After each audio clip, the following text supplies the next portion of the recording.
تو آج ہم ایک مختصر مگر کافی گہرے روحانی واقعے کا جائزہ لے رہے ہیں۔ یہ 1976 میں پیش آیا تھا، ملتان، پاکستان میں۔ جی، ملتان کا واقعہ۔ تو آج کی گفتگو کا مقصد ہے اس واقعے کی گہرائی کو سمجھنا، خاص طور پر شاہ کریم الحسینی اور ان کے مریدوں کے درمیان وہ جو روحانی تعلق ہے نا، جی بالکل، اور نام رکھنے کا جو عمل ہے اس میں کیا معنی چھپے ہیں، اس پر بات کرنا۔ ہاں، یہ بہت اہم پہلو ہے۔ تو یہ واقعہ اس وقت کا ہے جب امام ملتان تشریف لائے تھے اور اپنے مریدوں کو دیدار اور مہمانی کا شرف بخش رہے تھے۔ اچھا، تو کہانی کچھ یوں شروع ہوتی ہے کہ ایک پنجابی مریدہ تھی، وہ اپنی بیٹی کے لیے نام کی درخواست لے کر امام کی خدمت میں حاضر ہوئی۔ جی، انہوں نے عرض کیا، مولا میری بیٹی کو نام عطا فرمائے۔ اور یہیں پر ایک غیر متوقع موڑ آتا ہے۔ ہاں؟ بجائے اس کے کہ امام فوراً بچی کا نام بتاتے، امام نے پہلے اس خاتون سے پوچھا، آپ کا نام کیا ہے؟ اچھا، پہلے والدہ کا نام پوچھا؟ جی۔ تو انہوں نے بتایا عائشہ۔ اس پر امام نے فرمایا، پہلے میں آپ کا نام تبدیل کرنا چاہتا ہوں۔ یہ تو بڑی دلچسپ بات ہے، یعنی یہ براہ راست امام کی روحانی بصیرت۔ بالکل، اور ان کے اختیار کی طرف اشارہ ہے۔ جی ہاں، کہ وہ رہنمائی کر رہے ہیں۔ یقیناً، یہ کوئی آپ دیکھیں نا، کوئی عام سی بات نہیں تھی۔ یہ ظاہر کرتا ہے کہ امام صرف ایک درخواست پوری نہیں کر رہے تھے، بلکہ وہ اس فرد کی روحانی کیفیت کو، اس کی ضرورت کو سمجھ رہی تھیں۔ صحیح۔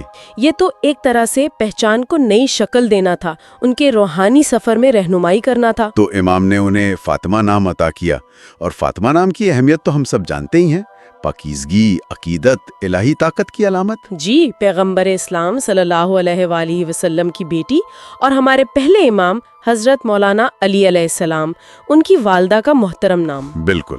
تو یہ نام کا انتخاب یہ خود بہت معنی خیز ہے۔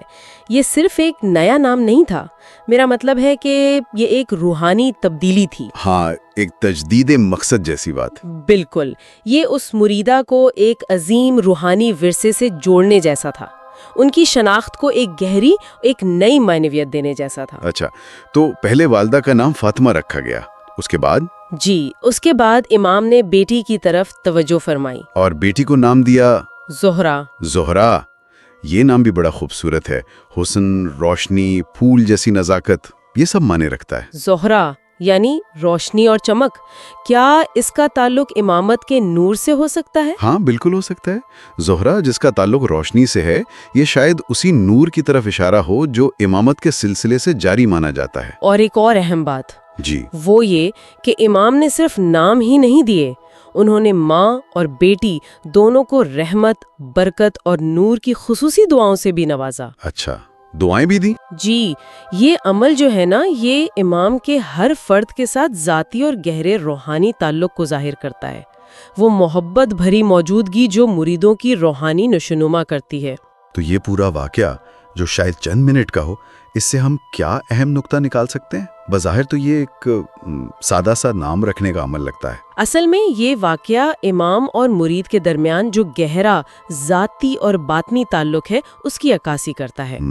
یہ واضح کرتا ہے کہ امام کے اعمال جیسے کہ نام عطا کرنا، یہ محض رسمی کارروائیاں نہیں ہوتی، صحیح، ان میں گہری روحانی معنویت ہوتی ہے، شناخت کی تبدیلی کا پہلو ہوتا ہے، اور وہ جو امامت کی دائمی روشنی اور رہنمائی ہے، اس سے وابستگی کا پیغام ہوتا ہے۔ یعنی یہ ایک فرد کو اس کے روحانی سفر پر ایک نئی سمت دینے جیسا ہے۔ بالکل بالکل۔ یہ واقعی سوچنے کی بات ہے کہ نام جیسی بظاہر عام سی چیز کیسے روحانی بیداری کی علامت بن سکتی ہے، شناخت کی گہرائی، ایک نئے عہد کا نشان۔ ہاں، یہ صرف پکارنے کا ذریعہ نہیں رہتا، پھر یہ ایک روحانی نشان بن جاتا ہے۔ صحیح۔ اور یہیں سے سننے والوں کے لیے ایک غور طلب سوال بھی پیدا ہوتا ہے۔ اچھا، کہ روحانی رہنمائی کے تناظر میں جب نام ملتے ہیں یا کوئی ہدایات ملتی ہیں یا اشارے ملتے ہیں، تو ان میں مزید کن گہرے معنی کی پرتیں ہو سکتی ہیں؟ کس طرح ایک بظاہر سادہ عمل جیسے کسی کا نام رکھنا یا تبدیل کرنا اتنا وزن رکھ سکتا ہے اور ایک فرد کی زندگی میں حقیقی تبدیلی کی نشاندہی کر سکتا ہے؟ یہ وہ سوال ہے جس پر غور کیا جا سکتا ہے۔